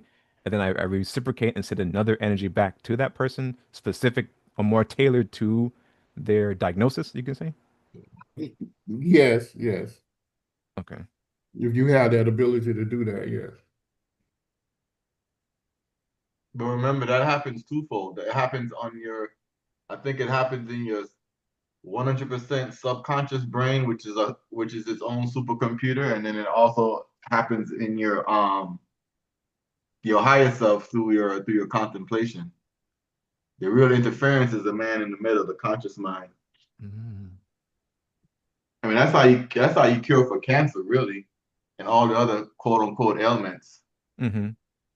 But every disease can be healed, just not every person. So what you figure out about what causes cancer from that session won't work for everybody. Okay, so that explains why Nima, you had told me um, something I had done was a bad thing. There was, I remember years ago I had read that book from the Society where they talk about the Festival of the Lights that Mm. the spiritual hiker, the Great Brother, spiritual hiker, they perform. And as I read that book, I felt a feeling of appreciation, and I sent energy, healing energy, to the spiritual hiker, to the Great White Brotherhood. And then I felt the reciprocal energy come back to me, and it was an amazing energy. And I just kind of wallowed in it and be like, "Oh wow, this is great. This feels amazing." And you had told me, no, that was wrong. I should have sent that energy back out. Um, that just reminded me of that what you had mentioned before and why that was not a good thing to wallow in it. But at the same time, what would have been I mean you did say before that I should have sent energy back out, but in what way should that have been sent back out, back to humanity as a whole, or back to the Great Brotherhood, or just to the divas? Like what would have been the correct way to have um I guess participated in that exchange?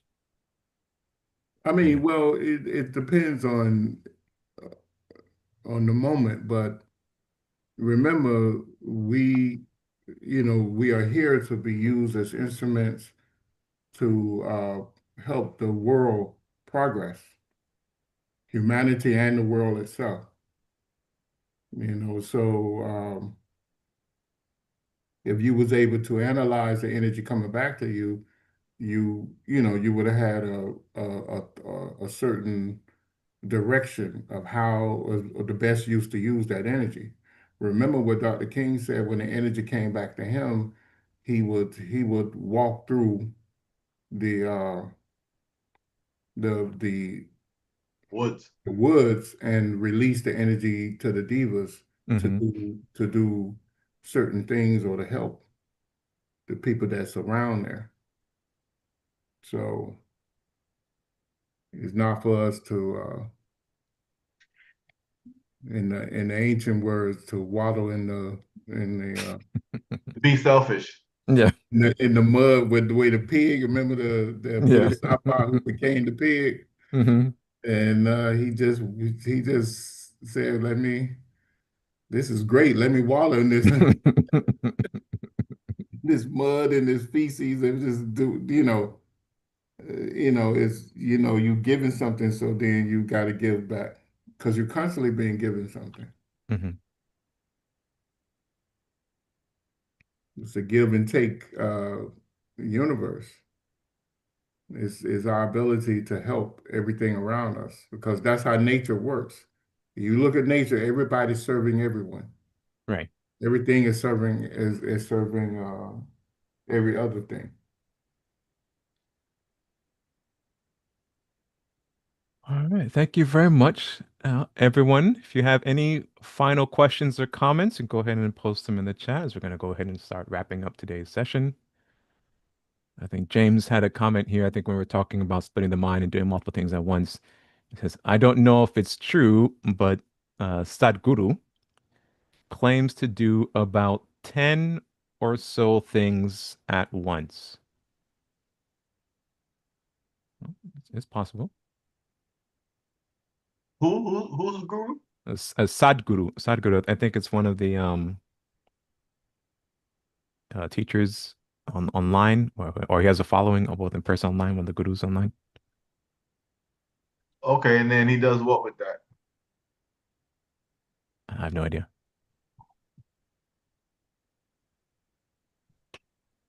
What we was talking about is thinking on one thing. He must be talking about that. I mean, No, he not I'm talking saying that's what about. we were talking about, but Oh, you could do 10 things at different, I mean, you just, it's just a matter of organizing. But when you having thought, what the yogis teach us is that you, in order to do something well, you concentrate on that. Now you can move back and forth from one thing to the next. It may seem like you're doing all at the same time, but the mind moves quicker than light does. Hmm.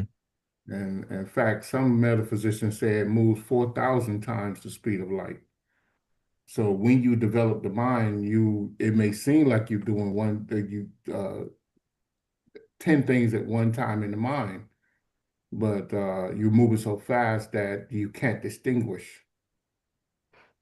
So, but then I mean that's evident. But when actually put the test or someone actually measuring it, you'll see is you're taking care of one task at a time.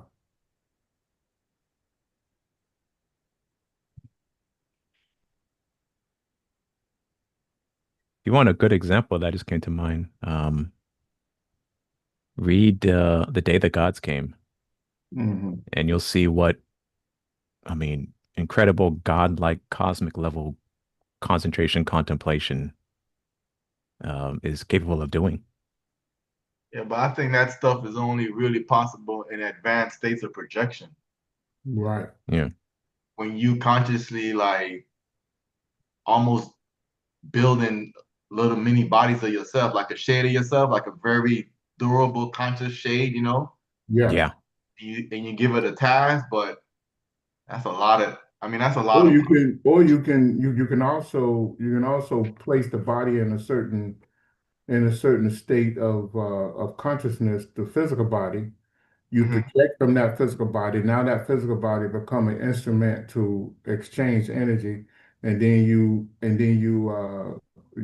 go to the etheric realms and you do you place that body to take care of particular energy configuration and calculation. You project from there, you go to another plane, and you do the same thing, and then you can go about doing a physical task somewhere else on another plane of existence, and you can create shades of yourself to do that. And that's and you read about those things in the advanced metaphysics. Hmm. But, So, I like but how the adepts did that. Yeah. yeah, yeah. Yeah. Like the adepts did. Yeah. but are you, but okay, but when you, but what you described is you're specifically going from one level to another, not really skipping a level of a plane, correct? You can do it all on one level, or you could do it on multiple planes, but that's though, like you said earlier, that's you creating shades of yourself, or you projecting from you projecting from your body, and that's how you do those things.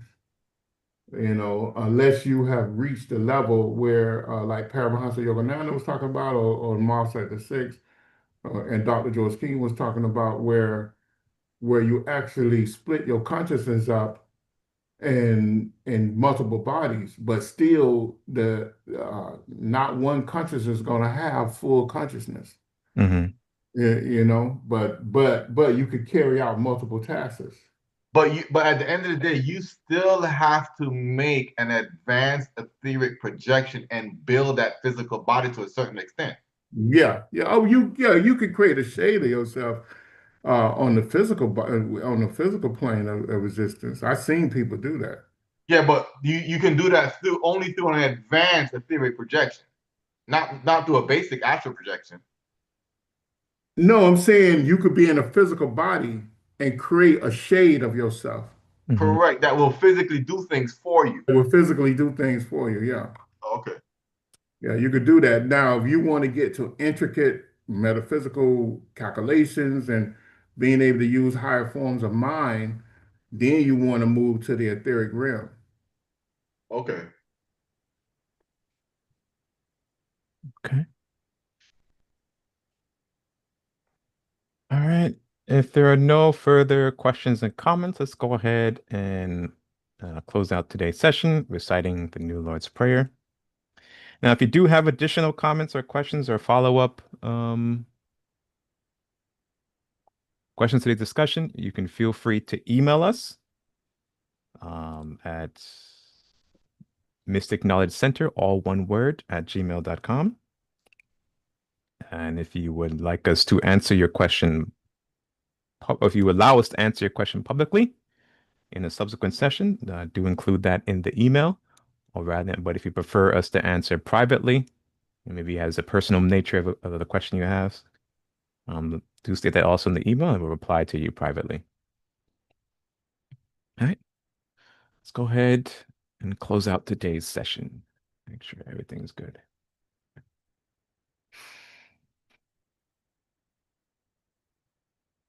The New Lord's Prayer.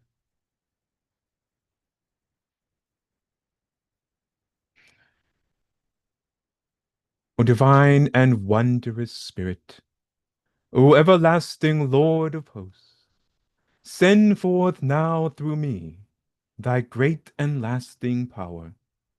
Allow me, Almighty God, the lasting privilege of radiating to all the world thy great love, so that those who suffer may be given the power and energy to rise above their weaknesses.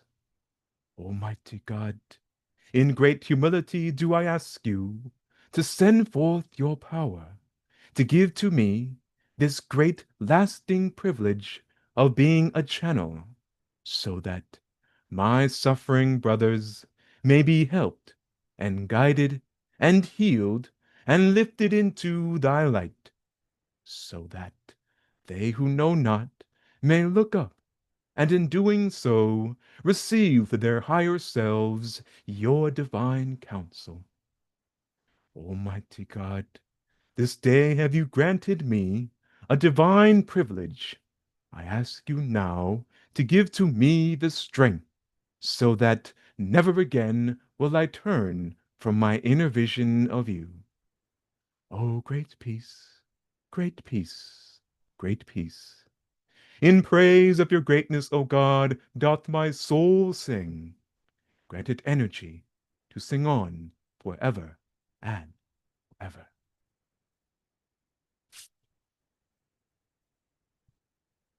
All right. Thank you very much, everyone, again, for your kind participation and attendance.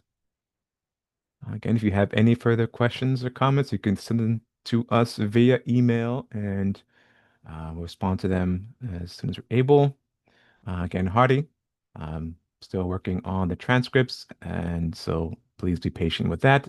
It may take us some time to respond to all your messages, but we do make our way through them. All right, have a wonderful week, and we'll see you all next time. Take care.